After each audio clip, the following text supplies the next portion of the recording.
Asansör düşerse ne yapmalıyız? Bir an için düşünün. Yüksek bir binadasınız. Asansör aniden sarsılıyor ve aşağı doğru hızla düşmeye başlıyor. Asansör fobisi olanlar bu video tam olarak sizin için. Video sonunda fobilerinizden kurtulabilir ve hayatta kalma ipuçlarından faydalanabilirsiniz.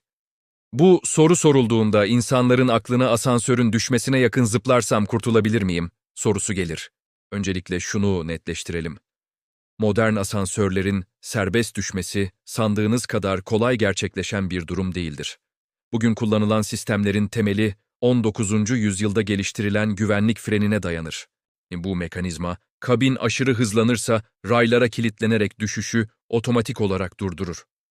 Ayrıca asansörler tek bir kabloya değil, birden fazla çelik halata bağlıdır ve her biri tek başına kabini taşıyabilecek dayanıklılıktadır. Yani kabloların hepsinin aynı anda kopması son derece düşük bir ihtimaldir. Ama varsayalım ki en kötü senaryo gerçekleşti ve kabin gerçekten serbest düşüşe geçti. Fizik bize ne söylüyor? Serbest düşüşte asansörle birlikte siz de aynı ivmeyle aşağı doğru hareket edersiniz. Bu şu anlama gelir.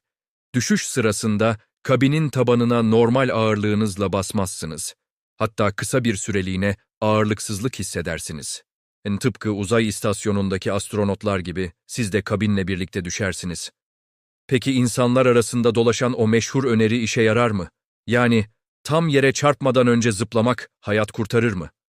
Hayır. Çünkü kabinle aynı hızda düşüyorsunuz. Zıpladığınız anda zaten aşağı doğru büyük bir hızınız var. Zıplamanız yere göre hızınızı anlamlı ölçüde azaltmaz. Çarpışma anında maruz kalacağınız ani yavaşlama, yani ivme değişimi, vücudun zarar görmesine neden olur. Küçük bir sıçrama bunu telafi edecek kadar fark yaratmaz. Peki en güvenli pozisyon ne olurdu? Uzmanlar, eğer kontrol edilemeyen bir düşüş söz konusuysa, kabin tabanına sırt üstü uzanmanın daha iyi olduğunu söyler. Bunun nedeni, çarpışma anındaki kuvvetin vücudun daha geniş bir alanına yayılmasıdır. Ayakta durmak, tüm yükün bacaklara ve omurgaya binmesine neden olur. Uzandığınızda ise etki daha dengeli dağılır. Yine de şunu açıkça söylemek gerekir. Yüksekten serbest düşen bir kabinin duruşu son derece sert olacağı için ciddi yaralanma riski vardır. Burada asıl belirleyici olan şey düşüş mesafesi ve hızdır. Fizikte önemli olan yalnızca yükseklik değil, çarpışma anındaki hızın ne kadar sürede sıfıra indirildiğidir. Eğer sistemde tamponlar, enerji emici mekanizmalar veya frenler varsa, bu duruş süresi uzar ve hayatta kalma şansı artar. Modern binalarda asansör kuyusunun altında şok emici tamponlar bulunur. Bunlar olası bir sert inişte enerjinin bir kısmını sönümlemek için tasarlanmıştır. Şimdi kritik soruya dürüstçe cevap verelim. Asansör düşerken kurtulmak mümkün mü? Teorik olarak evet, özellikle düşüş mesafesi sınırlıysa ve güvenlik sistemleri devreye girerse hayatta kalma ihtimali vardır. Ancak tamamen kontrolsüz, yüksek mesafeli bir serbest düşüşte ciddi yaralanma riski çok yüksektir. Neyse ki gerçek hayatta bu senaryo son derece nadirdir. İstatistikler, asansörlerin günlük hayatta en güvenli ulaşım araçlarından biri olduğunu gösterir. Aslında ilginç olan şu, çoğumuz asansörden korkarız ama her gün araçlara bineriz, yolda yürürüz, merdiven ineriz.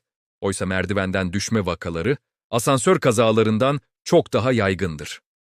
Yani korkumuz çoğu zaman kontrol hissini kaybetmekle ilgilidir, gerçek riskle değil. Sonuç olarak, asansör düşerken son anda zıplamak bir çözüm değildir. En iyi senaryo zaten böyle bir düşüşün gerçekleşmemesidir ki modern mühendislik bunu sağlamak için tasarlanmıştır. Eğer olağanüstü bir durum yaşanırsa, yere uzanmak ve başınızı korumak en mantıklı davranış olur. Belki de bu soru bize şunu hatırlatıyor. Fizik yasaları günlük hayatımızda sürekli bizimle çalışıyor.